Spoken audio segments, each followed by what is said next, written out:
All right, welcome back to the channel, or welcome if you're new. So I'm updating the Legacy Control deck, and I originally decided at the time that I built it that I didn't, that I was inspired to build it using white because of a Legacy 40k card. It's the Miracle 5/5 that recurs itself whenever it dies, outside of like a Swords to Plowshares. Um, it's Saint something or other. Let's see if I can bring it up here. Saint Triumph of Saint Catherine. So this thing. So lifelink, and when it dies, you miracle for 2 for a 5/5 lifelink. It's just totally insane, the power creep. Back in the day, this would have been god tier. But anyway, this card, when it dies, you exile the top 6 cards of your library, and then you put this back on top of your library. And so basically, within those 6 cards, eventually you'll draw it, and then you can miracle it again, is the idea. So it just slowly comes back and comes back and comes back. Faster, of course, if you can brainstorm into it, or if you just luck into it. It goes into the top 6 randomly, so you just know that somewhere in your 6 it's there. And what I realized was that, as like insane as that card is, I'm not sure that it's actually a good fit.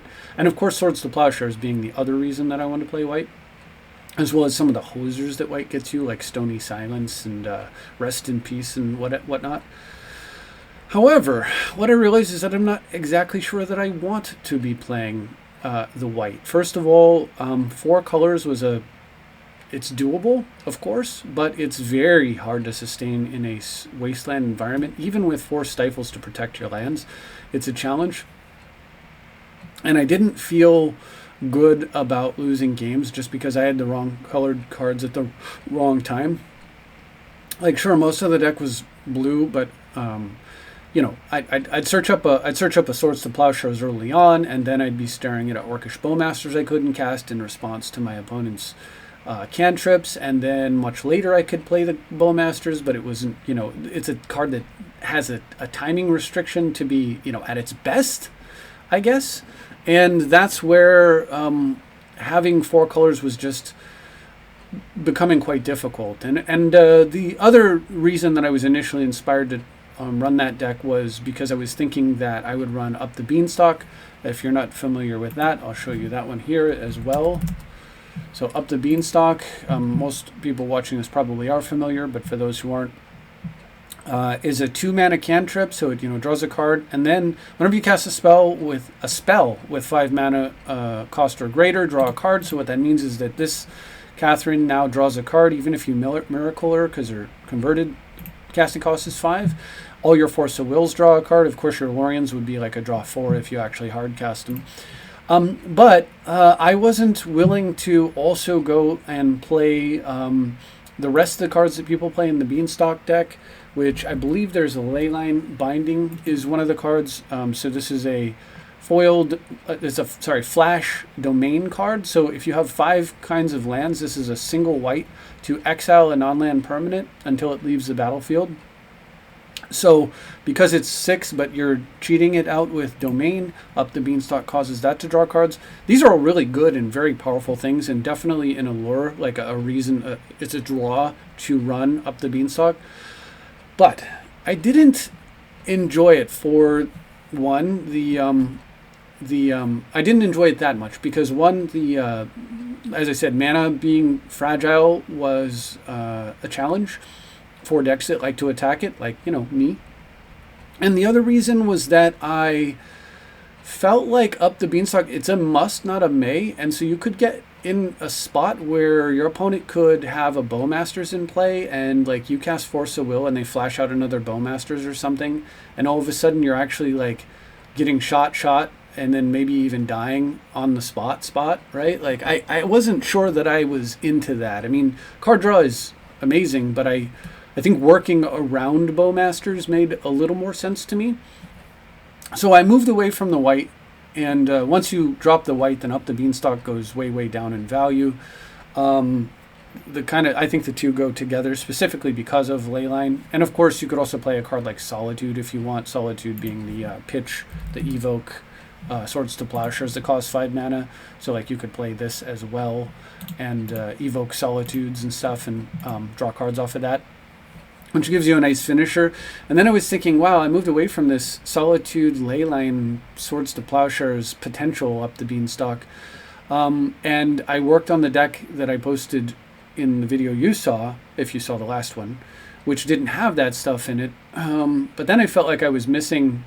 Originally, I had felt like, hey, without Solitude, I don't have a way to recover my life against red, which is absolutely critical, which pushed me into adding Uro and then wanting to fuel Uro and work around Bowmasters, got me thinking about Ransom. And so a lot of things happened where, and then finally my opponent, one of my channel watchers suggested Pernicious Deed, and I thought about it and I thought, well, that does a lot that I like. So I decided, let's see if I could run Deed and drop the white, and would I be okay? Like, I wouldn't have that card advantage that I got from up the beanstalk, but I would have Sauron's Ransom, still provides a great deal of card advantage. I still have my Search for Escanta thing going on. I'm in green if I want to bring in Sylvans where I need more card advantage, I can do that. And of course, I've got the 4 Lorians that I can hardcast as well in long games, and I've got the loan thing. So maybe I had enough, and I didn't need the up the beanstalks. Tapping 2 mana on turn 2 feels like semi-suicidal. I couldn't keep a counterspell up.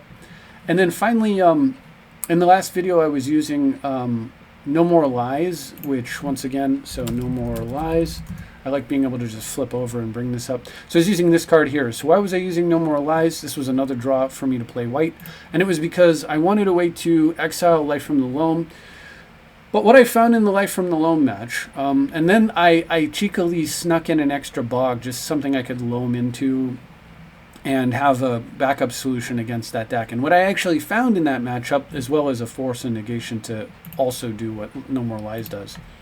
Anyway, to finish my thought, what I found in that matchup was that quite frequently they would get so far ahead that I could never counter loam at all with No More Lies. It would take 2 or 3 because they'd put tons of cards into play, when I would have happily in that situation just counter-spelled the card in order to stall and then dig and go get my Bojuka Bog, which is actually the card that was winning the game when I was having that battle. Or the other way I would win is I would get rid of their ability to play multiple lands per turn. Even though they had already done so, I would turn that ability off. Then they could loam up a giant hand, but they could only play 1 card per turn. And I'd get to where I could get an Uro into play, and I could play multiple lands per turn, and then I could start wastelanding them with Wasteland backup. And there was really no way for them to go off. Now, I was concerned about, in that match, one of the things I was concerned about was losing to Merit Lage. And of course, having Plowshares is a great way, and Caracas and stuff is a great way to protect yourself against Merit Lage. But so far, I think I'm okay, and I've found a possible solution that for that situation where you haven't been able to stop them from getting Merit Lage active. You don't have a Jace because they didn't do it on their turn; they did it at your end of turn, and even if you had a Jace at that point, you couldn't use it. Of course, in that match, I also had Teferi, which was another reason I was interested in white. I don't have that now, but my solution to Merit Lage, if it does get into play, if I can't stop it, is Terra Sunder, actually. So this exiles target artifact or enchantment, and I'll get to why this matters, but also for kicker, it is expensive, but it's an instant that is really hard for Loam to interact with, but it exiles target non-land permanent, which means that you can exile, because I needed to, if I was going to get rid of white, I also needed solutions for this guy, this thing right here, or my opponent playing Uro, that kind of thing. So I needed solutions for cards like that, giant threats that are in the format. And I found it in Terra Sunder. I only have a couple because hopefully it's not coming up too often, but just having the capability, and of course if you mill it, you can possibly recur it with Mystic Sanctuary in a pinch. If you had, for example, if this was in your graveyard and you had a fetch land and a Brainstorm, and your opponent does the Merit Lage thing, you could fetch into Mystic Sanctuary, Sanctuary the Terra Sunder, Brainstorm it into your hand and cast it, assuming you had the mana to do all that. All right, so that's against Loam. So we actually have a way to win in game 1 against that deck. A couple different ways. We can Uro kill all their ways to play extra lands. And in aiding in that process, of course, is Pernicious Deed, because exploration and burgeoning and stuff, we can sweep all that away for just a single mana, and then from there, it also happens to kill all their Mox Diamonds, which is really nice and kind of maybe slows them down a bit. And then from there, or we can tear asunder, or we can counter those spells, and then from there we can get ahead with Uro, so we can strip mine them over and over with the Life from the Loam and actually beat them at their own game. Who's the lands deck now kind of thing.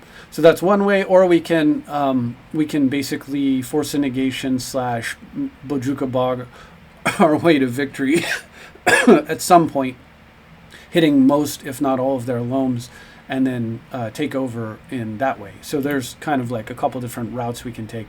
It all ultimately concludes with Uro, smashing their face and usually and the Wasteland Lock, but we have things to get there. So that's kind of that situation, because and the reason I spent so much time talking about it just now is because that's one of the huge decks that you will face in Legacy, that your control deck has to have an answer to, because if it doesn't, your control deck is not viable. Basically, you'll just lose that match. At least in my view, if you auto lose that match, then you just have too high of a fail rate, and it's not going to be good. Of course, the other option against them is you could theoretically Bowmaster, and just like beat their face in really quick. They don't really have any things that are going to trigger Bowmasters, except for maybe cycling, and that's only if they're not cycling and then replacing the draw with a loam effect, which would not trigger Bowmasters. If they just cycle and draw early in the game, maybe you could possibly get a quick Bowmasters and beat them down. But all right, so that's one of the decks. The next deck that we have to face, that's really always a challenge for. Of course, by the way, against them, the sideboard is 4 Leyline of the Void and a Sylvan Library, and you just bring this stuff in, and more than likely, despite the fact that I said we could possibly sneak a win with Bowmasters, we're going to be cutting Bowmasters in that particular match, because in general it's not going to trigger and it's going to be too slow. So we cut the 4 Bowmasters, we turn them into 4 Leylines, and we sneak the Sylvan Library in and cut one of the cards here, more than likely something like Pernicious Deed, and we just leave 1 deed in the main because we don't want to deed our own library away. We leave just 1 deed so that we can sweep away 1s and 0s, which will go under the library, and we leave the 2 Terra Sunders so that we can kill their Merit Lage, like I said. So that's the sideboard against them, and then you kind of have to mulligan into Leyline, or else it's kind of useless. And then so the game plan is play Leyline and protect it, and then they just can't really win much other than with the Merit Lage, and we've got a plan for that. So that's kind of how that goes. Okay, so against the next deck is mono red, right? Mono red burn in particular is a big problem for a control deck to deal with, because it's just a 2-mana counterspell facing a 1-mana Chain Lightning, Lightning Bolt, a 0-mana Fire Blast against your Force of Will. Depending on how all the timing goes and all the threats that they can put into play, Goblin Guides and whatnot, they can just, it could be pure burn or a mix of burn and creatures, and they can just do so much damage so fast that there's just, it's super linear. Their draws are always the same, and there's very little you can do about it. And then of course after sideboarding, there's always the risk that they sneak in like a Blood Moon, which would slow their game plan down, but potentially just give them a free win if it resolves, right? Otherwise, maybe they bring in Red Blast. For the most part, though, they have to be really careful about bringing in anything that isn't burn, because then they'll just run out. They won't have enough volume of burn early. They're going to be playing the game that you want to play, which is a game that involves spells on the stack, and in that case, you'll be all right. Well, against them, they have lots of, if they have the sort of Ponza 1-mana threats, then Pernicious Deed, super good. Bowmaster's really good, actually, against that type of stuff. So we do have some main deck game plan against the board threats. And then, of course, we have tons of counters for burn for the key cards, like, for example, Price of Progress and Fire Blast. Those are the 2 big ones, but you've got to counter where you can. And then we also have Terra Sunder's actually very helpful, because a lot of times they play enchantments that cause damage, like sulfurous vortex. So sulfuric vortex is one of the cards that gets played. 2 damage and loss of life. So again, something we can tear asunder, away, or deed, or obviously counter. Although it doesn't come up too often. There's another card that I've seen them play that costs, it's a red and it 1. And I forgot what it's called, but it does 1 damage to each player during their upkeep instead of Sulfuric Vortex's 2. But it says if anyone plays a card without spending mana on it, they take 5. So as soon as that thing hits, your Force of Wills Fire Blast you in the face. So that thing has to go immediately or just can't hit. But good thing against them, depending on which version of red they're playing. The other version of red is the sort of the Blood Moon deck that I alluded to, and that deck tends to run like Ancient Tombs and City of Traders, Chrome Moxes, Lotus Petals. It just tries to play turn 1 Blood Moon or turn 1 Chalice of the Void, or sometimes a Chalice of the Void into a Blood Moon, like that kind of stuff. And that deck can also be a big problem, but of course we do have... it does help if you can get up to your green mana. You can tear asunder. You can float mana, let the Blood Moon hit, tear asunder the Blood Moon. You can fight over it with counter magic and whatnot. And so we have, if you get a deed out against them, you can just sit on the deed, and then if they play Blood Moon, it doesn't matter because you have a deed in play. And so we can play a game, but also most importantly, because the win con in this deck is actually Uro most of the time, we have a way to beat the burn. Sometimes you're down to 1. You can get down to 1. They're out of gas, and you play Uro and you go to 4, and then they can't quite bolt. They draw another bolt, and now you're at 1 again, and then you replay Uro and you're back at 4, and he's in play, and it's like Fire Blast, Price of Progress, or nothing off the top, right? If they draw burn that isn't any of those, they can't attack into with a creature. And if it isn't burned, immediately you attack, draw a card, gain life, jump up to 7, put a land into play, and then from there you're almost always locked in to win, unless something's just gone horribly wrong. So that is that's how we get out. Like you stabilize somewhere between 1 to 4 life, and then you Uro your way back into the game, and then it becomes totally hopeless for them. And of course, very quickly Uro closes the game out, so they don't have a lot of time to come up with a solution. And yeah, so anyway, that's why Uro's in there. And what it means is that we can win game 1, because we can Sauron's Ransom through Uro and still get him, or Loam through an Uro, and then use that to, boom, get him into play.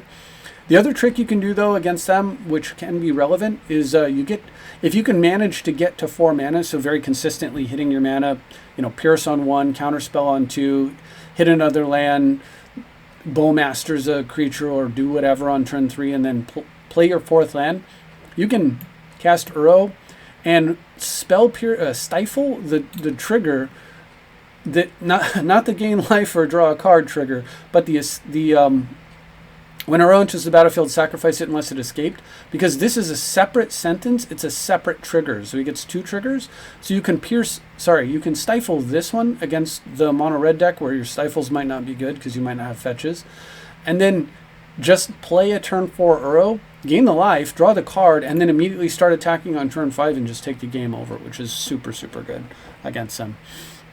All right, so the other decks that come up are Reanimator. Reanimator can definitely beat this deck. He can always beat you. Sometimes they go, Swamp, Dark Ritual, Entomb, Animate Dead, or Reanimate on Atraxa, and you're like, I haven't even taken a turn. Force of Negation or Force of Will, and they go Force of Will back or Daze, and you go, yeah, I lose, and we go to game 2. That can happen, but when that's not exactly how it's going down, we're fairly well positioned to do pretty well against Reanimator, in the sense that we've got 4 or 5 counters we can play for 0, and then 4, 6 counters we can play for 1 or 2. So we can definitely put the screws on them. They don't run a ton of lands, so we can stifle a lot of times their fetches, and wastelands can take them out to have like no mana, and then you can be just very careful about not tapping out, and you can just play a long game against them in a lot of cases and get them in kind of locked out. And then of course in sideboarding, I didn't say sideboarding against red, but it should be fairly obvious. We just bring in the 4 blasts, and depending on what you're expecting, by the way, against the red deck, and then I'll go back to Reanimator, but depending on what you're facing against red deck, it's possible that while the Uro trick is cute, you want reliability. And if there's nothing to stifle, you just take the 4 stifles out and you turn them into 4 blasts and call it good. If they are playing with the sort of aggressive creature package, you can consider Toxic Deluge, because paying 1 or 2 life to kill 2 or 3 creatures that are smashing your face in is probably less life than you're going to pay if you don't kill them. So that is a theoretical option, but not a generally preferred one. And for the most part, we don't want to put cards in that causes damage against the red deck. Usually the blasts, in my experience, the blasts have been enough. They should be enough, but you never know. All right, against the Reanimator deck, to finish that thought, we've got the 4 Ley Lines of the Void. We can bring in, depending on what version they're playing, we can bring in this full package of 7. So this is our kind of anti-blue version. You have to be a little careful with Sylvan. It can be essentially invalidated by Orcish Bowmasters. But if they're not really like super keen on the Bowmaster threat, it's not like a Bowmaster control deck, but it's more of a kind of going in hard on the reanimation strategy. Having access to Green Ancestral Recall, where the life is completely irrelevant in that match, is worth it. Again, in that match, you actually don't need the Bowmasters, so you cut out the 4 Bowmasters for the 4 Ley Lines, and then Sylvan Summer would come in. You're almost certainly going to cut the 2 Deeds, because their reanimation targets cost more than you can pay with the Deeds. And so you bring in Sylvan Summer, so it's Deed, 4 Bowmasters, and then 1 copy of Uro. Because while that is your win condition, your real win condition is strip locking them out of the game for the most part and getting control with tons of counter spells, so they just can't do anything. And Uro, having a second copy of this, is not particularly helpful.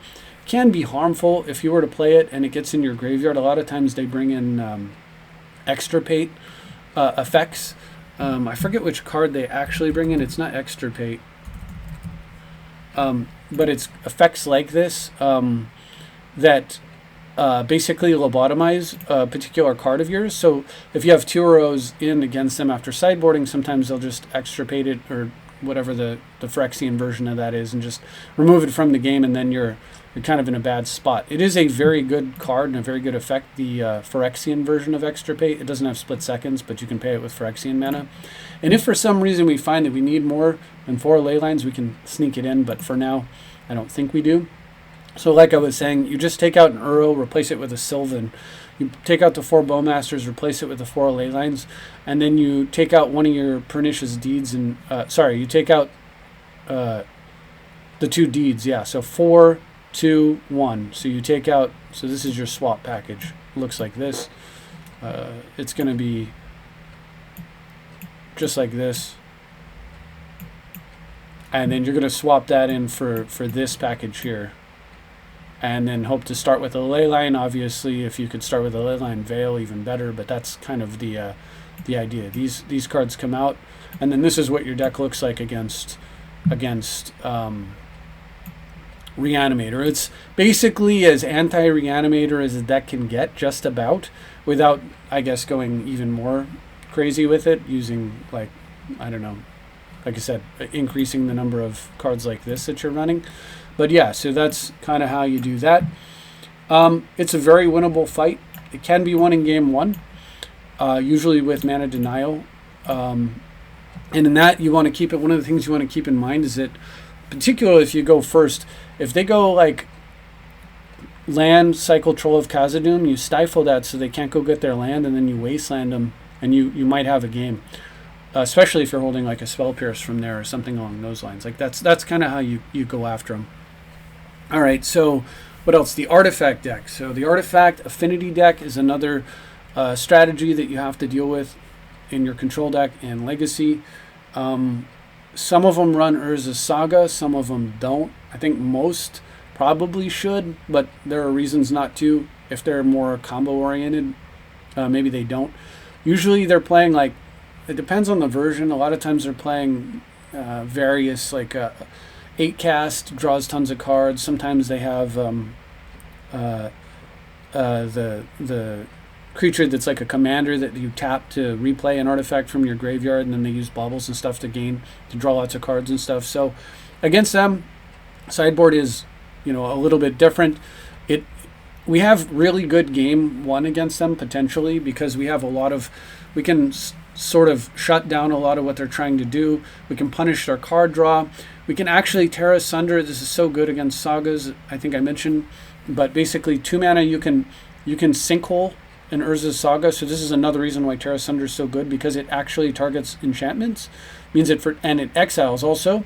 By the way, this isn't the other reason for this card. The third reason, if I haven't covered all the reasons why this card makes this deck work, is that it exiles the One Ring. So that's another reason to run it. But yeah, for 2 mana you can exile Urza's Saga, so you can sinkhole them. In a deck that's running 4 Stifles and 4 Wastelands, that's a pretty powerful thing to be able to access. But if they're running, particularly if they're running artifact lands, the other thing you can do is you can just deed, and deed for 0 will blow up all their artifact lands and any Mox Opals or whatever that they have in play, which is a just insanely powerful effect. Of course, you can lock them under Narset and punish them with Bowmasters and stuff. So we have really good game 1 against them. Gets even better in game 2. The Null Reds have no real drawback for us. We don't have any artifacts that we're playing, so we can just bring in the 2 Null Rods. Alternately, if you don't want Null Rods, you could use the 2/2 creature if you think that that's a better choice. Blue does have cards like Hurkyl's Recall that they might run to bounce Null Rods specifically, but I'm not sure that it matters. And the ability to play Null Rods off like a couple of tapped Wastelands or a Bajuka Bog and a snow-covered island or whatever, like to not have to care about specifically having green, so that you can leave your green up for Veils of Summers if you're expecting Force of Wills, is really good. Now, against them, you have a couple routes you can take, and it kind of depends on how creature heavy they are, because you might want to bring in the Deluges. You're always going to bring in the Null Rods. You may bring in the Ley Lines if they're more like pure combo oriented, in which case you just get to do the 9-card sideboard instead of the 7, so you just bring in all that. You can go ahead and at that point take out the Bowmasters, take out an Uro, 4, 5, and then depending on you can take out 4 more cards, and that last set of 4 will kind of depend on what you think's really going on over there, how likely you are to need. In some cases, I've actually found myself willing to take out Lorians or Brainstorms, or just leave like a mix, and just run my pure sideboard. So it depends again on if they're graveyard based or if they're kind of an aggro based version. If they're not really graveyard based and they're more aggro based, then you just get to go with this. Maybe you don't cut the Bowmasters. You've got to figure out how you want to make your adjustments. But again, I haven't locked down exactly the correct sideboard decision against them, so I will say that. It's possible that for their aggro, for example, the stifles are a lot weaker. I mean, you could stifle a Thought Monitor, I think is what it's called. This guy. Yeah. You could stifle this to stop them from drawing 2 cards, trading 1 for 2, but then you'd much rather actually counter it, because of course you would, because they still get left with the body, and it's a hard one to Pernicious Deed away. So I'm not sure how good the stifles are in that specific matchup, and that might be a match where you just take out the 4 stifles, for example, and then bring in some combination of these. If they're aggro, you're not bringing in Sylvan Library, so you just bring in these 6 cards, take out the 4 stifles, and possibly the 2 Spell Pierce, just because it's very hard to Spell Pierce. It's very hard to Spell Pierce when their deck is a bunch of like affinity opals and cheap stuff. It's hard to like get the Spell Pierce to stick. It's good if you can pierce a Force of Will, but a lot of times they've got mana left over. So I think the more that I think about it, if they are the aggro version, it's just take these 6 cards out here, sneak these 6 cards in here, and go for it. So again, depends on if they're aggro or combo, but you have options there. And that's basically kind of what I wanted to say about this deck, is that you have options against everybody, and you have no, like, as soon as they start playing, I lose. We have the ability to win game 1 against Dredge. I showcased it in the last video. This is also quite capable of it, particularly Pernicious Deed being quite good against them. With the ability to get a Deed into play, and then maybe like sweep their board and follow it up by slamming a Bajuka Bog into play and just exiling their grave, and now that's it. You cleared everything out, and and you've got all the time in the world. We have game 1 game plan against them, and then in game 2 we have, of course, we bring in the 4 ley lines, and then from there you can decide what else. But a lot of times you have to be careful because they're going to try to, people are prepared for Leyline in the Void, but I mean, we have so many counter spells that we can, generally speaking, protect our permanents a heck of a lot better than our opponent can swim through fighting through all the counter magic to exile this, only to begin to play the game plan that they want to play. And if they're not super aggressive, we might, we might, if they, well, it's Dredge, so they're always going to be kind of aggro, so you may want to bring in the deluges for a little extra safety. Although if you can get the ley lines going and you can protect it, this isn't as relevant. So I think a better idea is often to bring in the ley lines with the Sylvan. And one of the reasons you do that is that you have to mulligan into ley line, and it might take a couple mulligans to hit the ley line. And then you're down cards, and you need to recover your cards as quickly as you can while before they can get going, before they can find a way out of that. And the way to do that is, one of the ways you can do that is with the Sylvan, and then just pay a bunch of life and get back into the game. And that's so that's kind of like what the game plan is against Dredge.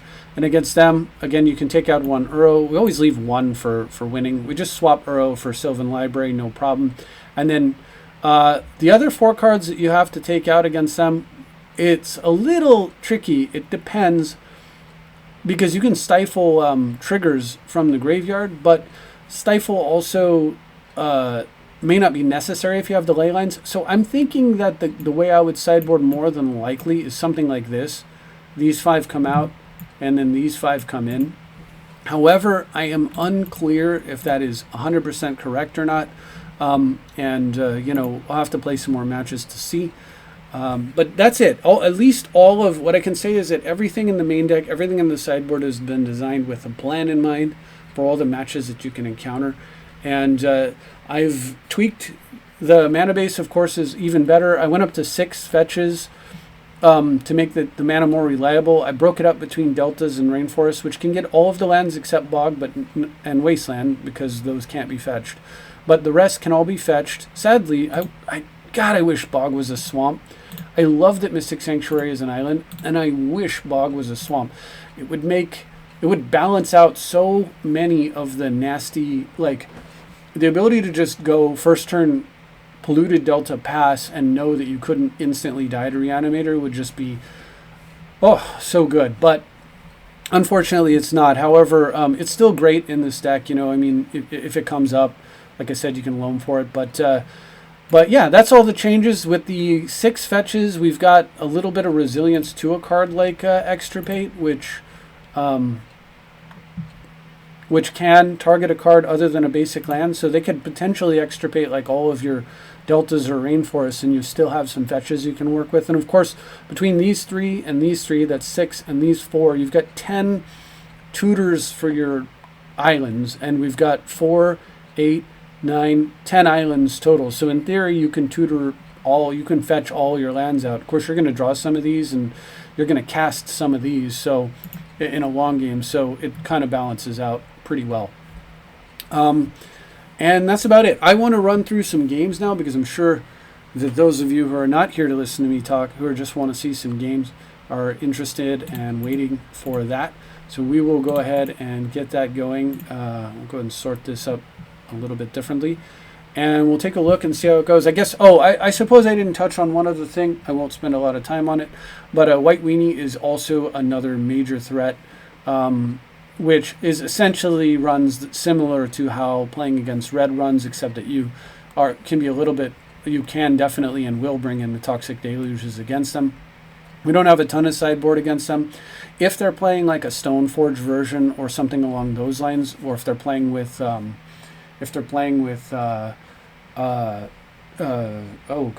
having a tough time. If they're playing with particularly the artifact that lets you put a creature into play, it gets counters, and then you tap it to put a creature into play with the casting cost equal to the number of counters on it. Somebody can help me out in the comments. I don't know why I can't remember the name of that card. It's been around forever. If they're playing something like that, you can consider bringing in null rods. You have to be a little careful. You don't want to deed away your own null rods, or your Sylvan for that matter, if you in matches where you bring these cards in. So keep in mind that they're not friendly with deed anytime you do bring them in. And I suppose the ley lines, although if you're deeding for 4, something's gone drastically wrong. Having said all that, you still might bring in the null rods just to deny them that really potent access to some of the powerful cards. If you bring in null rods against a Stoneforge deck, you have to be a little bit careful because they may not actually be good, since the Stoneforge doesn't actually cast the artifact, and the artifacts often are creatures that have the ability to come into play as living weapons. So in those cases, null rod doesn't do much until you deal with the creature, at which point you may be dead if you drew a null rod instead of like a Pernicious Deed or a Terra Sunder. But on the flip side, because we have Terra Sunder, we can actually deal with Cauldron Complete. This is the card that they frequently go and get.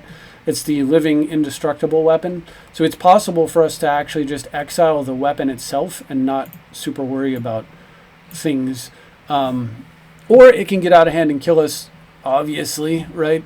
But we at least have some kind of solution.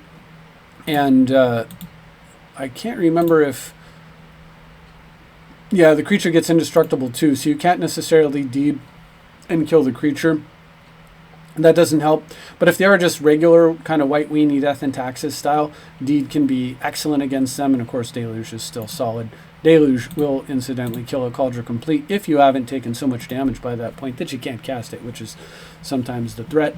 But in general, I would say we have a fairly decent game against them, just because of the fact that we can quickly get into Uro and deed territory, and we can do some pretty gnarly things. And Bowmasters is just that good. It's good at protecting you and your life total very well, as well as your Planeswalkers. So there is all that. You can, of course, Jace a Cauldron Complete token in some world where you've got enough time and mana and a Jace to do that. But anyway, I think that's it. Let us dig into some games. So I have been playing with variations of this deck. So over the last 7 days here, I would say let's do format and let's do legacy. And in particular, not Vintage Cube. And in particular, let's look at more recent stuff. You can see 2-0, 2-1, 2-1. So this is win, match, 1 match. 1-0, the guy didn't want to play anymore. 2-0, 1-0. There's a loss, a win, a couple losses, 1 loss, win. But these ones, as we're moving back in time, we're actually going back into older variations of the deck. So you can see there's usually a big time jump where I make a deck adjustment. Here I had loss, win, loss, and was very unhappy with the result.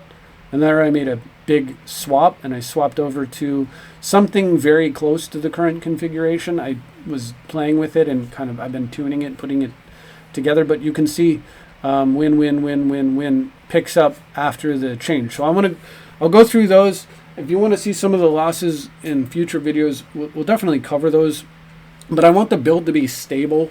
And then we'll start looking at where our wins and losses are happening on a more stable build, rather than a bunch of fluctuations and that are the results of various changes. I'm pretty sure there was an hour jump here. I'm pretty sure this is the change, or it's the one from 5:48 to 11 where we jump 6 hours ahead. These were all played essentially tonight. I haven't lost yet. I guess I could just stick with the more current, because I did tweak it before I started playing tonight. So I suppose I can just stick with the current. We'll skip this 1-0 and 2-0. We'll go straight to the 11:37 and run through these games here, and you'll see how the deck plays. If I find a card that's been adjusted slightly or whatever, I'll go ahead and point it out. But I don't think there wasn't much. It was mostly tweaking the lands a little bit and trying to determine the right number of Pernicious Deeds versus Toxic Deluges in the main, and playing with the sideboard a little, stuff like that. All right, so I think one of the games from yesterday, actually one of the second to last one or last one, was actually really interesting, and I will try to run through it. Anyway, opponent goes for turn 1 duress after mulliganing. I'm going to hide my counterspell, And I lose my Sauron's Ransom. They correctly selected my card draw spell, but I do have a counterspell hiding on top, thankfully. Here, I don't know what Duress indicates yet if they're Reanimator, but basic Swamp is odd. And then I see this and I know that they're playing combo, obviously, as soon as we see the LED. So they ritual, they're going for it. They have a clear path in their mind, and I will pause here. So I counter this. Otherwise, they would have sacked the Lion's Eye Diamond, and then they would have tutored. And the card they would have got is Gaia's Will. So they would have gone and got Gaia's Will, which normally has Suspend, but it's Yawgmoth's Will for 0 when you tutor for it with specifically Beseech. So what I should have let them do is sack the Lion's Eye Diamond for the bargain of Mirror and go and get their Gaia's Will. And then they would put Gaia's Will. They still have to put it on the stack. You just cast it without paying its mana cost. That, of course, lets them replay LED, Bobble, Petal, Duress, Ritual Duress, like the game ends. And then they tutor for a Storm card. But I should have let them sack the LED, let them go get the Will, and then countered that, and then they would be left with just a Swamp. Probably concede on the spot. But because I didn't, and I left them with 4 mana in play, they're not going to concede, and that was a big screw-up. There are reasons to do it the way I did it, which generally involve having a concern that if you let them tutor, they're just going to go straight for a Tendrils kill, or they're going to go and get... And they might have a way to, like, duress you again. But that probably wasn't valid here, and I should have just waited. So I jumped the gun there, and now the other card that I hit on top, of course, was Jace. That's why we didn't Lorien revealed yet. All right. So, Ancient Tomb, even with 1 card in hand, they've got 6 mana. It's quite scary. I'm not going to cycle. I still have lands, so I would rather have more blue cards in my hand for the possibility of a Force of Will. And I find Bog, so I'm like, please don't die. Let me hide this Stifle. Don't die. Shadow Spear, such an interesting card in that deck, but I think it's just because they can feed it to bargain. All right, you can see I had an abundance in the deck at the time. I'm going to bog them, which is going to buy tons of time against them, but I still don't have a proper counter. I do have a Stifle, though, for a Storm trigger, so that is something. So they go for it here and realize that they just don't... They can bargain here, and then they... So let's say they play their tutor, right? They play their beseech rather. So they beseech, sacking Shadow Spear or Opal or whatever, and then they go and get Gaia's, and they play the Gaia's, and then replay LED.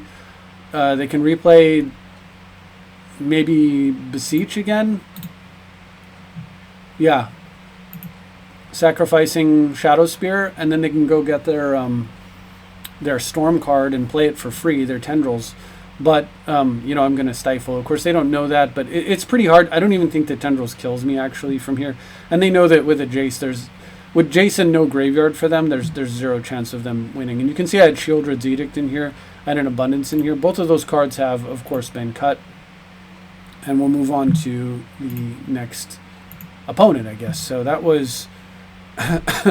early on, and now we play Gerasimo, and then I think I will go into the Holly Limbo match because it was excellent. My opponent was an excellent sport, and I do want to highlight that, especially given how cool my opponent was. He or she deserves to be highlighted. Here you can see I was trying out a couple of main deck dress downs. The cool thing about dress down, 3 reasons to play it. 4 reasons? 4 reasons why it's good. It's blue, so you can Force Will with it. It draws a card, so you can get rid of it when you need to. So those are like, reason 1 is that it just fits in the deck without hurting you. Reason 2 is that it kills all Urza Saga tokens because they become 0/0s with no abilities, which means they have no power and toughness. And they die on the spot. And it also like counters an incoming like Atraxa trigger or something like that. Maybe long enough for you to find a way to kill it, but at least, if they don't get the cards and they're just beating you down, you've got a couple of turns. If they get the cards, you're dead on the spot. So those are some of the reasons to play it. And then also, one of the tricks you can do is you can play this at the end of your opponent's turn after you've passed the beginning of the end step, and it'll stick in play. And then on your turn, on turn 3, you can cast Uro, and it won't give you life, it won't draw you a card, but it won't die either. And then the dress down falls off, and now it's live, and it's in play on turn 3, even though you didn't have a graveyard.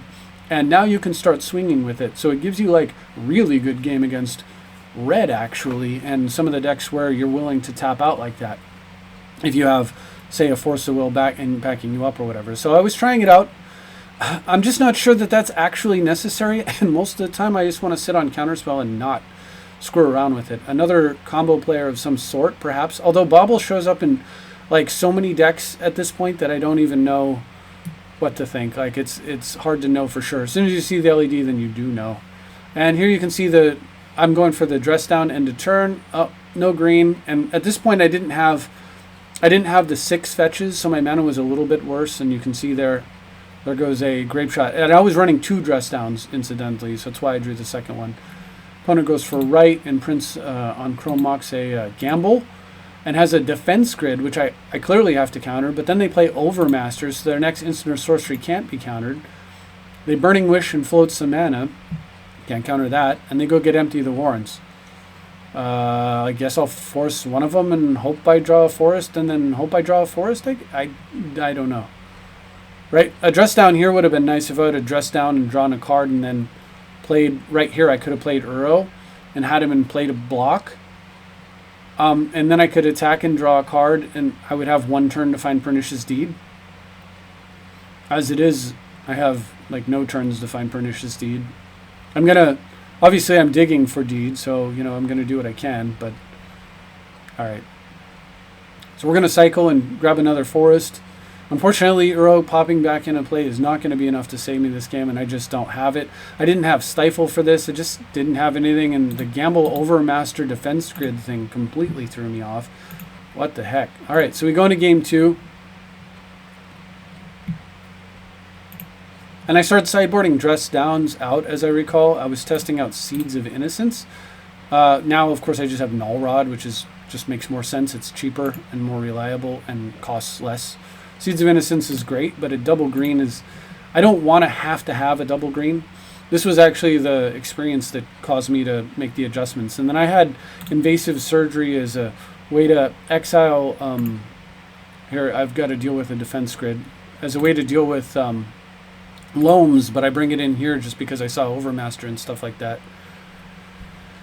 Alright, I would love to tear asunder the grid, but then I wouldn't have Counterspell up. Alright, I'm going to Invasive Surgery that just to slow him down. I just need to buy time.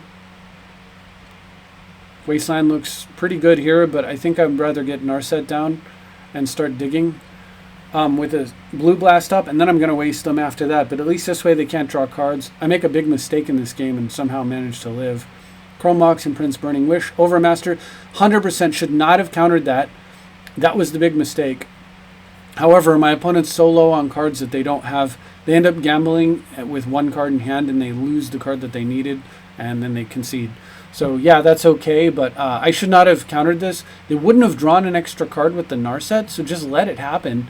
They gamble, and then they play the card that they actually want to play, and I could Blue Blast that, depending on what it was. So, big mistake there, and you can just see how much weaker this version of the deck looks and kind of feels with the different cards I was trying out. So this is close to the current version, but not quite there. I'm mulligan into Leyline. Now we're playing the game that we actually want to be playing here. I've got Stifles and a Force of Will. Echo of Aeons comes in. I've got to deal with the defense grid, or else I've got no... I'm not in good shape otherwise. All right. Opponent goes for it.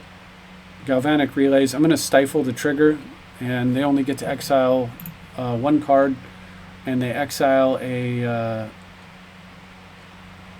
what did they exile here? They're going to play whatever it was. Oh, Rite of Flame. Overmaster, I'm going to try to counter that. Just buy some more time. Okay. And certainly going to cycle at the end of their turn. Why are we stalled out here? Yeah. And then top deck Seeds of Innocence. Very good here. It would have been Null Rod and better because it would have turned those off and turned these off. And turned that off, right? It would have been vastly superior had it been Null Rod. I mean, it's not always the case. Obviously, Null Rod doesn't stop like a defense grid or whatever, but maybe with a Null Rod out, you don't have to. See, look at all this stuff that would have just been shut down. All these 0-mana artifact decks are pretty annoying, but beatable. Just very annoying. So fortunately, my opponent, I mean, I'm sure that my deck is very annoying too by the number of counterspells in it. So my opponent is cycling, but they're not building up a graveyard, which is the important thing, which is one of the important things. They're fixing their hand, but I don't need to get another ley line down. I'm not expecting that they're gonna bounce mine, but even if they do, I'm not gonna fight over it. It's already done tremendous damage. We're gonna go for right, and I'm just gonna stop them right there. All right, there's a Delta, which I can use to recur one of my cards. I'd really like a Stifle in my hand. Gamble, I'm not going to stop. I'll fight whatever they gamble over. They go for LED. I tap like I'm pump faking a counterspell here. I don't actually have one, so they go for Burning Wish into. Doesn't matter. I'm going to counter the Burning Wish so I don't get stormed out. Right. All right. We'll grab the Underground, and then we'll grab the Mystic Sanctuary and use that to get the Lorien revealed, and then Brain Geyser ourselves for 3. Boop. Into Underground Blast, and my opponent's had enough. I mean, they've got nothing, right? It's going to take forever for them to rebuild, and then I'm just going to get more counter magic. And of course, now I've got Evasive Surgery, and you can see it's counters a sorcery, and then if you have 4 or more card types, it lets you exile stuff from their graveyard. Well, if you look, I've got sorcery, land, instant. That's super easy, but this was because I had the end of turn, the enchantment, and that gave me an ability to get an enchantment and get the 4th card type for Invasive Surgery. Without that enchantment, this card just doesn't work, so that's one of the reasons why it's not in the sideboard anymore. And so we win game 3 against Gerasimo there and move on to Pedro Camus, who manages to get a game against us as well in the match.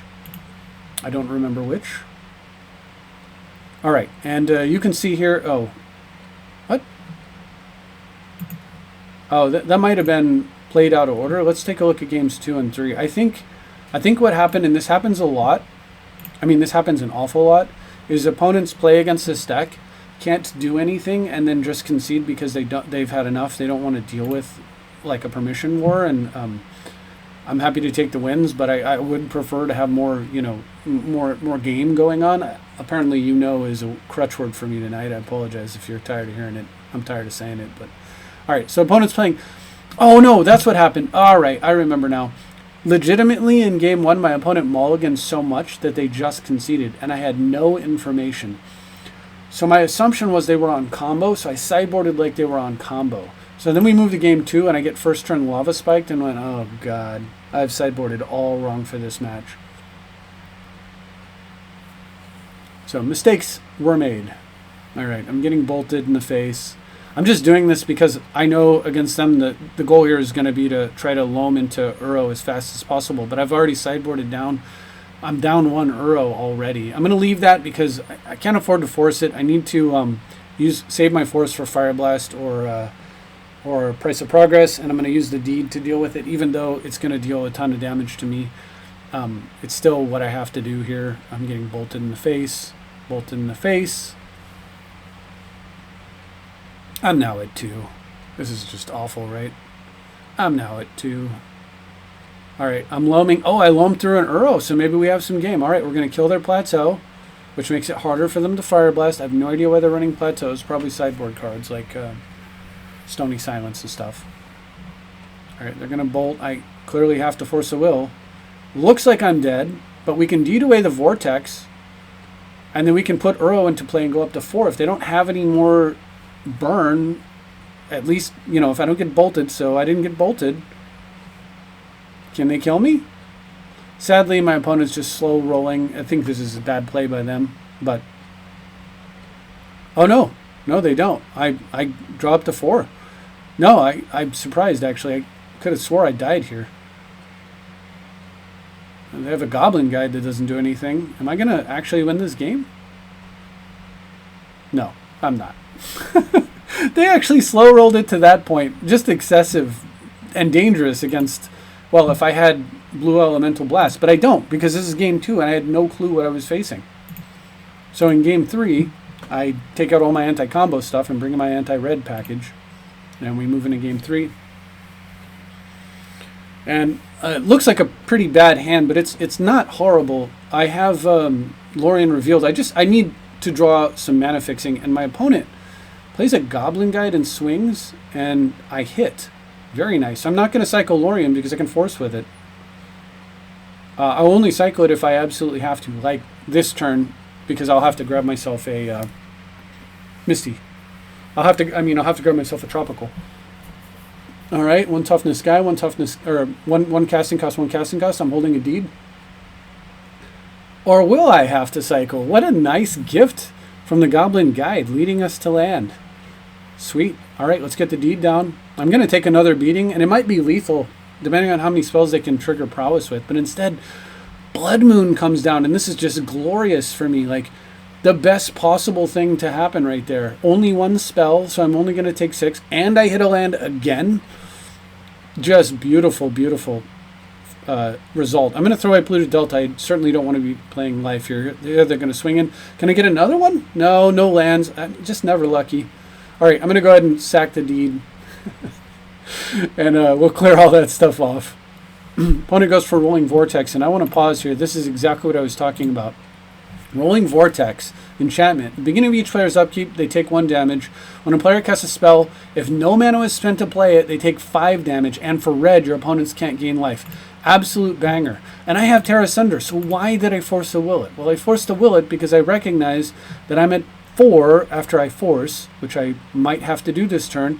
And if this is in play, Force will Fire Blast me in the face, which means that when this hits, it's like him Detoraking me for both Force of Wills, and I could just die this turn and never get a chance to Terra Sunder. So I forced that, sadly, but I can use Terra Sunder to remove the next threat, and at least I'll live, right, to get to the next threat? Possibly. I get Chain Lightning, though, and I'm down to 4, and then Fire Blasted for lethal. My opponent learned better to go for the Fire Blast when you can win, but I Force a Will with Narset, leaving them with just a Plateau.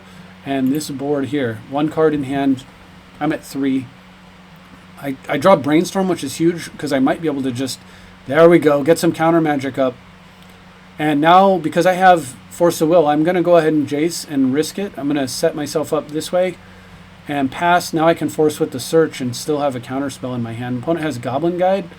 I have to force that, unfortunately. All right. Now, boom, another counter spell and a Brainstorm. Very nice. So now I can Terra Sunder if there's another Goblin Guide. I'll Brainstorm and put a land on top and then Terra Sunder the thing. If not, I'm just going to Brainstorm. Ooh, Bowmasters to protect. There's a Wasteland for that Plateau. Go away. Oh, we're buying all kinds of time now. We have Bowmasters, Terra Sunder, double counter spell. Jace is putting us back in the driver's seat like Jace does. I don't have any Stifles in this. Obviously, I've sideboarded the Stifles out, even though, Stifle's pretty good against Arid Mesa. And Uro to the rescue. We go from 2. Opponent goes for Arid Mesa. Put Uro triggers on the stack. Sneak a Bog in case they have any shenanigans. I mean, I'm going to do it anyway, but that really ensures they don't. And then, boom, we're at 5. Plus, we get to do it again. Real soon. And in the face of that, my opponent concedes, and they were right to concede. They were 100% toast right there. So, awesome. So anyway, Uro is how you beat Uro, Deed. This is the game plan we want to play after sideboarding. It's scary, and it's risky, but it's winnable. So, yeah, interesting match there. And then finally, IG 86. My opponent got a free win just by conceding. What is it? 4-brain, 4D chess, man. Win by conceding.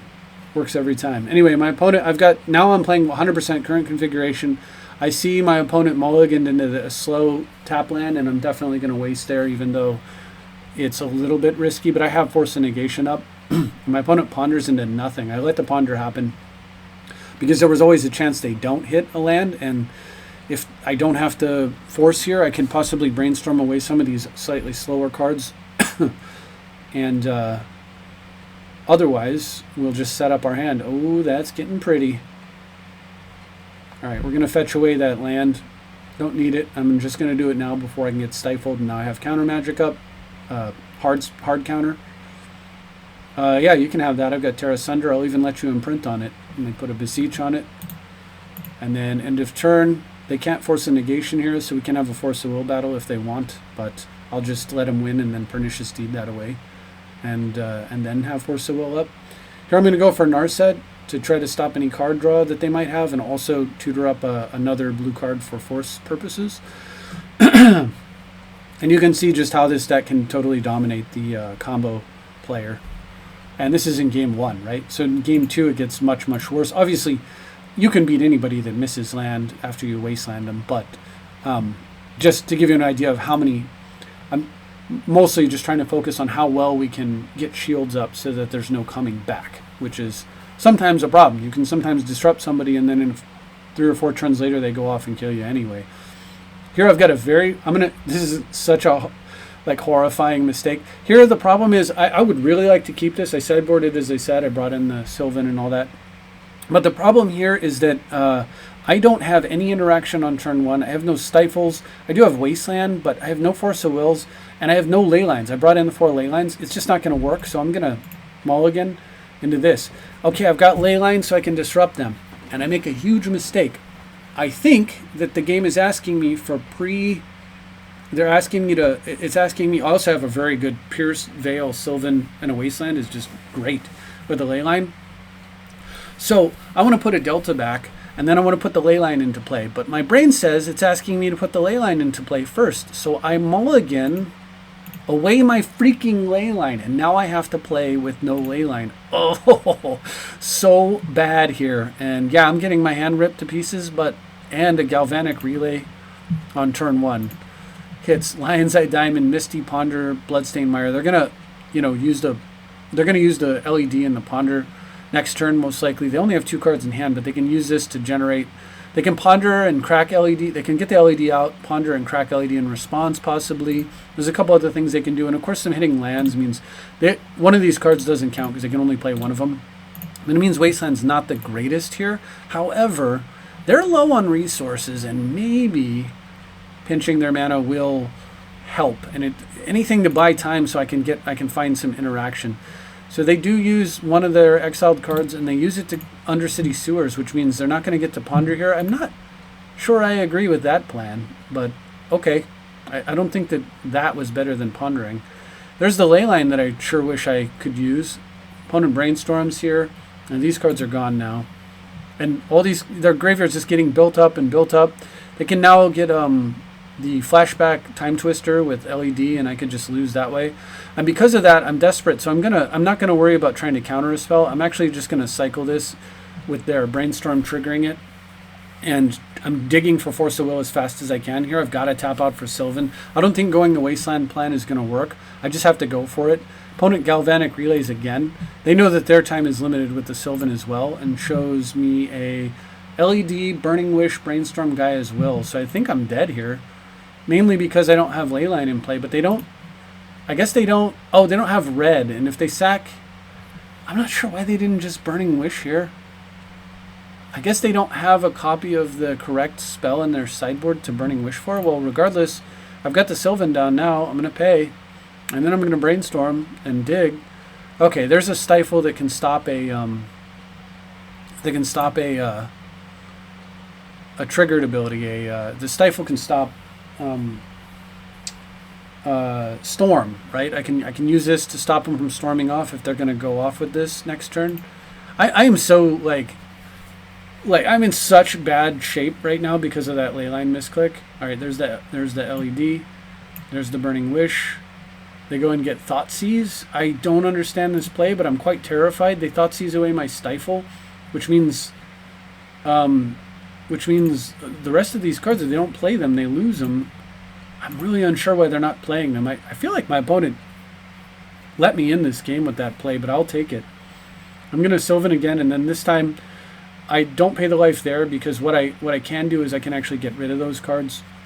Again, not super worried here about playing loam games against this opponent yet. Not when they have 3, 6, 9, a million mana up, right? Like I just have to always have some kind of counter magic up. And my opponent goes for it. Flashback Echo of Aeons. Boom, counterspell. They've got no cards in hand. Okay. I should have Loriened. I flipped as Kanta here. I did it all. I played this game so poorly, but I know I can get the Mystic Sanctuary back, so I'm going to do exactly that. And then I'm going to Uro here, and we're going to go ahead and cheat in a Wasteland. We're going to waste. I mean, they're so low on resources at this point. We're going to waste the Undercity Sewers, and now we're going to attack their mana because the Opal doesn't do anything. Thundering Falls in a single card. There is a card they could just top deck and kill me with, which is Underworld Breach if they play it. I assume they do. They just play Breach and then LED a bunch of cards and do the whole business with, you know, I mean, whatever. I guess Burning Wish and Echo is not in their graveyard, but they could possibly win. You know, so they get LED casting, maybe Brainstorm, possibly setting up a Galvanic Relay and just try to beat me that way. It wouldn't be 100% a zero that they cannot win now, but it'd be very hard for them. And ironically, the commander deck that is basically this deck, right, the Grixis combo deck, is it's safe. The commander deck goes off better and is more resilient to disruption because Wheel of Fortune, Time Twister, Demonic Tutor, Vampiric Tutor, Windfall, the Thassa's Oracle combo decks are actually worse in Commander than they are in Legacy. They're more beatable in Legacy and much, much harder to deal with in Commander. And you have less Force of Wills and all that. So so glad I moved on from that format for a while because I'm so tired of Grixis combo and frigging Minskin Boo all day long, every day. Anyhow, yeah, so we get the win here. Of course, I would have recurred the Loam here. You could see, by the way, how Sylvan kind of dug me out of, like it dug me into the ability to win in game 2, and in game 1 we just won with our normal deck. So very cool stuff. And I will throw in that bonus game. I wanted to, again, the deck was very different. I was running Abundance Sylvan. For those that don't know, I'll talk about Abundance, but you'll see it happen here. Holly Limbo. This was the much older version of the deck, but such a cool opponent. We'll just run through it. Very cool because it was the end of the night and I was having massive lag. The longer I stay on Magic Online, the worse the lag gets, until I think it just eats up memory until it gets to a point where the game becomes like 100% unplayable, or if I were to play it long enough, or darn near. And at this point in the game, it probably was as close to unplayable as it gets because I was losing tremendous amount of time. I would tap lands and they wouldn't tap and all this stuff. It was just so painful to do anything. All right, here I'm just digging for a third land. I'm having a bit of a problem here with my mana. I'm going to go ahead and try to stifle that, and my opponent tries to respond. I'm going to try to stifle that. They do have a counter spell, but I managed to get one trigger off. So now we're both stuck on... I've essentially time walked. All right. Nothing going here. I'm just sitting on Bowmasters because they might brainstorm or something. Instead, they go for Narset, and I was thinking, oh wait, I don't have to respond to that, so let them do their thing. And then I figured they would start digging, but they don't. So I'll just go ahead and they forced with the Supreme Verdict. I'll go ahead and ping the Narset here and get to work on that. Can I please draw some mana? Yes, I can. All right. We'll get in there and hit the Narset down to 2 counters, so at least it will kill itself. We'll see if my opponent exiles anything for the Narset. They go for a Prismatic Ending. I'm going to respond with Sauron's Ransom. Make things hard for him, depending on what I find. Plays through Narset, of course. I take Counterspell, Lorien Revealed. Sure, yeah, you can ransom this. But they still can't use the Narset, and if they don't use the Narset, then they can't use it and keep it. And if they don't use it, then they can't keep it. So I'm fine with it. Now I found land for Abrupt Decay that I can just kill it whenever. Anyhow. And if you notice, I'm playing through a Narset for the most part. I'm going to try to counter this so it doesn't come back. If you notice, I'm basically playing through a Narset without too much trouble because of Orcish Bowmasters. You just have... Like, Narset's really good, but it's not necessarily the game-ending card that it used to be. And here I slam down Abundance with Force of Will backup. And I'm going to show you... well, first I'm going to brainstorm in response. And I'm going to choose land, or non-land, non-land, non-land, so I can optimize what I force with. And go ahead and... I just decided I'm going to allow it to stick because I'm pretty much okay with that thing being in play. I'm going to draw the Murktide that I just put on top, which should keep me safe. My opponent only has 2 cards in hand, and I have 2 counter spells. So if they have plow, I can just deal with it if I want to. I can stop looking at their exile zone. I'm going to show you a big mistake with the abundance that I didn't realize. Teferi means I have to burn 1 counter, which means, do I really want to force a will that, or do I just want to wait and kill it later? I think I'd rather wait and kill it later, so I just let it go. I can beat it with Uro. It can't beat an Uro, so... Alright, I'll take my non-land, and I'm going to non-land my way up. Yeah, I had Shieldred's Edict in the deck, too. Instead of Deed and... the exile card, I had Edicts and Abrupt Decays. Edict's not as good. Here, Teferi hits. I let it hit because I have removal for it that can't be countered, so we'll just deal with it. And now we can get the Uro going. Sneak a land out. I've got Edict up. My opponent has Plow, but I have 2 Uros, so I'm going to let it go. Oh no, in this version I didn't have 2 Uros. I had 1 Uro and the big flyer, which I do not like, actually, as my card of choice. I do like having the 2 cards that I have here. Opponent has Narset, but it does literally nothing against Abundance other than draw him some extra cards. They find a Plow. That's fine. I'll go ahead and go after an Edict. I'm going to Mystic Sanctuary Lorien Revealed rather than bothering to cast Edict because I've got tons of time. Alright, this is the mistake. Alright. I let myself draw normally. And now this cannot draw, which means I cannot replace the draw because there's no draw happening because this says you can't draw. Had I used Abundance, I would have never drawn. Then this would try to draw the first card, but I would replace that, and it would try to draw the second card, and I would replace that, and it would try to draw the third card, and I would replace that, and I could ignore Narset completely. But I don't know that, so I'm about to screw myself really hard with this play, and boop, draw no cards, and I was like, what the crap just happened? I have an Abundance in play. I should be replacing my draws, but I don't have any draws. This is an interaction that had never come up in the old days back when I used to use Abundance, so at this point I'm just going to kill that thing and try to get them to Narset through it. They could be Narsetting into it, but they could also be Narsetting through it. I know they have 2 of my opponent's cards in hand. Alright, obviously we're naming non-land. And I'm never going to worry about Narset again. They can just keep it in play. I don't need to deal with it at all. It doesn't matter 1 iota with Abundance out. Now that I understand how my cards work, oh god. So, I'm just going to keep naming non-lands and make my hand better and better. And just to prove it, I'll cast a Brainstorm at some point, just to prove that the Narset does nothing. As long as you don't actually ever draw first, the mistake that I made. I'm abundancing, I'm never drawing. So we're just going to replace our draw with, and as you can see, Brainstorm works just fine, all that stuff works just fine. Alright, I'm going to put a couple cards back. Stifle's not looking great against this opponent. Not anymore, anyway. So I name land there just to get through him. And I get my land drops here. And then, yeah, I'll go for a Narset. Does it stick? My opponent's going to fight over it. I might fight over that. I'm willing to hard counter that. Opponent continues to fight, I thought. Instead, they flash out Dress Down in response. So the negation's gone. Narset's going to stick. They're going to force it, and I'm just going to let it go. Because I don't need it to win, and that doesn't kill me. And I'm worried about dying. So,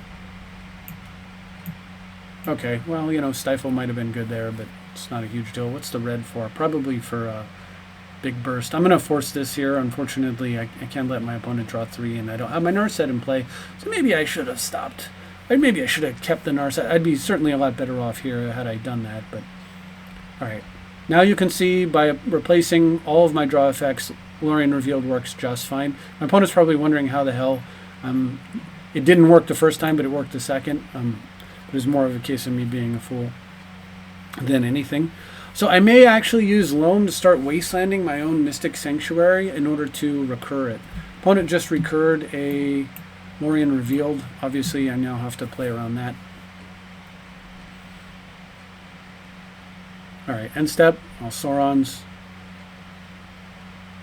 Opponent is going for a hardcast Force of Will. Okay, so they have Swords to Plowshares and they have Lorien Revealed on top. And once again, I'm just not going to hit. I had Deluge out of the sideboard. I'm not sure why. I'm going to go ahead and Loam here, grab some lands. So now I can wasteland my Sanctuary if I see it. I don't know if I will. But then I can Sanctuary, and I can use that to prevent myself from decking, potentially. slowly. I mean, not prevent, but certainly slow it way down. Or I could just use it to draw extra cards. I don't think I see it here, though. And I've got the abundance going, and I'm down to 22 cards in library, and I'm frustrated because I can't find... I have 4 Bowmasters in this deck, and I haven't found any. Well, until now, I found 1. Of course, I know they have Plow. I'm not going to protect it because it's not a clock against someone at 29. Despite the fact that I know that they want to draw cards and everything. But all right, they're going to exile that. Sure, should have exiled the abundance, but they can't because they're 1 minute. They need 4 colors to do that. So, not like it was a misplay on their part, but that would have been the ideal. All right. Now I can either replace my draws with abundance or with loam. I'm just digging for fricking the combo card for my abundance and not finding it. They brainstorm and set up a little bit. That's fine. And you can see it's like just, I'm struggling so hard here to... All right, there's a brainstorm. Let's do it. Non-land. Boom, boom. There's a combo card. Well, not a combo, but there's certainly a good card. All right, we'll get rid of the Deluge in the Wasteland. Let's get Jace down and immediately activate Jace, targeting them and tucking a card. All right, so they have this, and I was thinking I can stifle it, but I don't think it works, actually. I don't think you can stifle it. I'm not 100%. I should have tried. But I was also running out of time and in a bit of a hurry, so I waste a force there. All right. Going to Jace them again. And the reason I'm Jacing them is because I don't think I can kill them. And if you notice, this is actually game 2, by the way. I think, look at the clock here. No, this is game 1. My opponent concedes, but I'm real worried about time. I'm almost out of win cons. I only have the Bowmasters and Jace as my win cons remaining. And I'm trying to ultimate Jace and then just win that way and use abundance to continuously find value cards. We moved in game 2, and my opponent, when they know that they've lost, they concede, which was extremely cool of them. I'll explain the combo for those of you who are not familiar with the combo with abundance. It never actually comes up now that I recall, so I'll show you soon enough. I lead this way because I really want to get a green card for Veil of Summer ASAP, and I can worry about the bog, but then I realized, a green land, but then I realized, wait, if I do that and I need to force, I would have to do it with Sauron's Ransom, and Ransom is much more valuable than a Tropical Island, so I'll just wait. Fortunately, I do find Tropical there, so I just sit on the Bowmasters and chill. I don't want to throw them out too early against this opponent. I'm at 5 minutes on my clock. I'm happy to play a game of Draw Go. That is kind of the game I want to be playing. All right, let's go for a Brainstorm at the end of their turn. The Sauron's Ransom's too valuable to just wing out there. So what we'll do is we'll just craft the top of our deck and leave up Veil of Summer and Stifle. And then with this, we've set up so that we can Ransom plus Veil plus Force. So we're in good shape here. And then we can follow up that turn with a Jace. So if my opponent starts fighting a war here, I'm going to go ahead and just force that straight away. And then I was going to Veil of Summer if they had a counter back. They don't, so I'm just going to go for the Ransom. They offer me Lorien and Stifle or 2 unknowns. I take the 2 unknowns, figuring they're going to be better than a Lorien, but I'm not going to... It's too early in the game to hard cast, and Stifle's mostly useless against them. All right, I found Sauron's again, so I'm going to take my time. By the way, getting a Ring Bearer on 2 Saurons will get your Ring Bearer up so you can loot when you attack, and that's actually really, really good. Opponent goes for a Force of Negation. Of course, I'm going to Veil that. My time is so bad. All right, what are you going to offer me here? 2 cards I don't need. I'll take the other 2. I get a Narset. All right, let's go ahead and recur a Force of Will. Now it looks like time for a Jace. I should have recurred probably Veil of Summer. But, I go for Narset here rather first. Yeah, and you can see why. I should have just recurred Veil of Summer there. But I'll go ahead and Narset into a counterspell. We're still in pretty solid shape here, regardless. We're winning the control game and we're losing the clock game. I'm getting in bad shape. All right, Force of Will into Force of Will sounds real good to me. Let's go ahead and slam down a Jace. And then at this point, my opponent, who's just super cool, concedes. I have 2 minutes. I was lagging just so bad. On my end of things, I was like clicking on Polluted Delta. Come on, why won't you sacrifice? That's what it was feeling like, and I'm just watching like chunks of time disappear. Like 15 seconds is gone, and nothing's changed. It was so frustrating and so laggy. And my opponent, Holy Limbo, was just super cool here. And with Narset Jason, they know I've got double Force of Will. They pack it in, and I think that was the honorable thing to do in this case. Although I wouldn't say not doing it is dishonorable, but I think this is definitely taking the high road and saying, okay, yeah, I can't win, and you got this wrapped up, which I do, obviously. So very cool of my opponent here, and you can see the difference between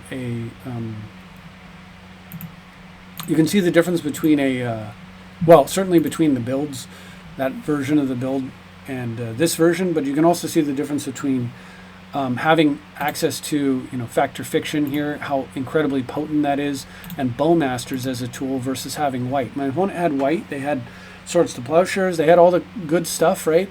But it just doesn't, I don't think it's, and of course I couldn't wasteland them to death like I do against most control players, right? I could stifle some fetches early on to just buy time, but for the most part I didn't have anything to do with those cards. I can't remember if you can stifle a Miracle Trigger. I think the reason I didn't do it is because you can stop the Miracle Trigger, but you can't stop, they still get the card, it still goes to their hand, so you're wasting a card on nothing from what I can tell.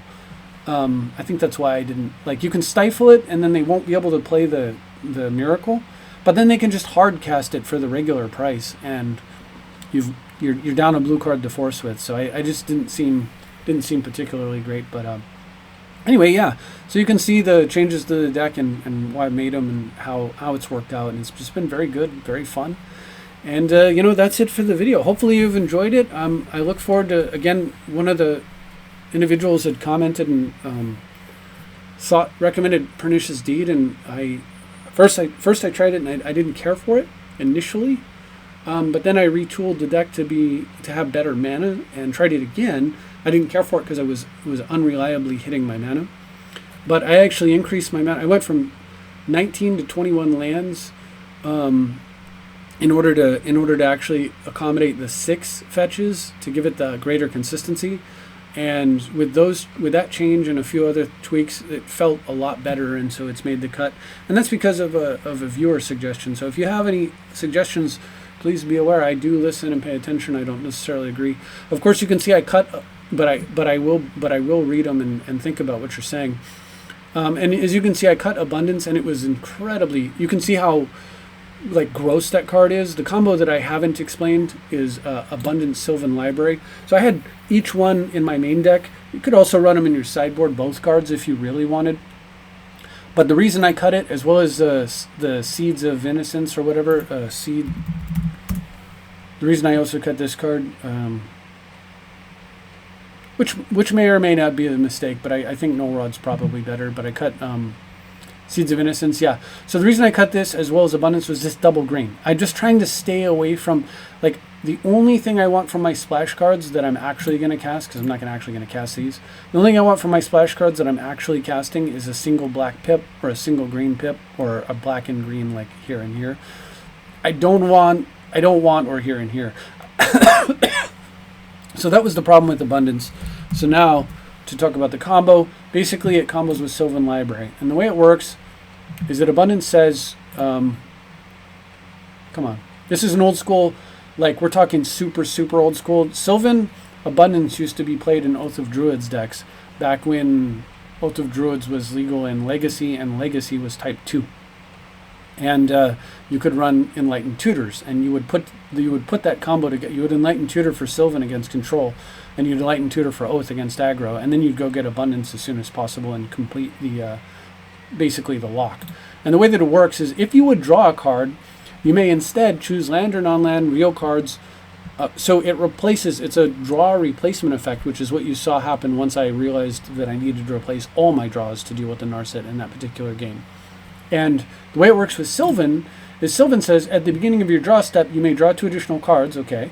If you do, here's the key, if you do draw 2 additional cards, choose 2 cards in your hands drawn this turn, and for each of them pay 4 life or put them back. So if you don't draw additional cards, if you activate Sylvan and then replace the two, you may draw 2 cards and then replace those 2 draws with, if you would draw, choose non-land or land and put them in your hand, then what happens is you've triggered the Sylvan and used the Sylvan but bypassed the card drawing and replaced it with that other effect, which incidentally you could do with like 2 Life from the Loams, but whatever. So when you do that, I guess you'd need like 3 Life from the Loams, because this will count your draw step too, so it just really wouldn't work.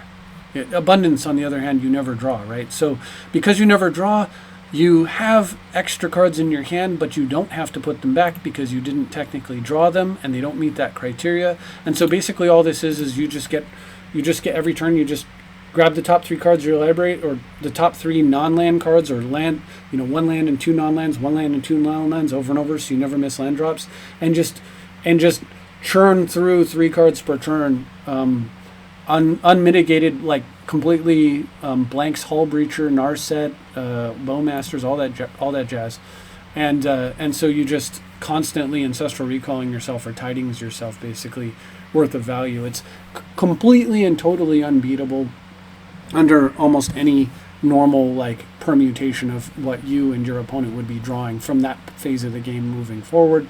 And definitely something that I very much enjoy. But like I said, double green pips is... Yeah, I'm not so sure about double green pips. But what do you think? Is Abundance worth running for those specific instances? Should I main deck it just because of how many Bowmasters are running around?